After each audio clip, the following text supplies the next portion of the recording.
Pourquoi les agriculteurs manifestent-ils à ce point-là ?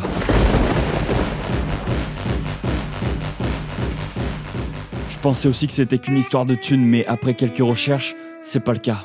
Enfin du moins, y a pas que ça. Dans mes recherches, j'ai d'abord découvert un chiffre hallucinant. Près d'un agriculteur sur 5 vit sous le seuil de pauvreté, tout en travaillant pour beaucoup 60-70 heures par semaine. Sur cette base-là, ça fait un taux horaire à 2-3 euros de l'heure, pas plus. On gagne environ 350-400 euros par mois. Nous, on travaille pour 2 euros de l'heure. Mais ça, c'est que la partie visible de l'iceberg, parce qu'il y a un autre problème.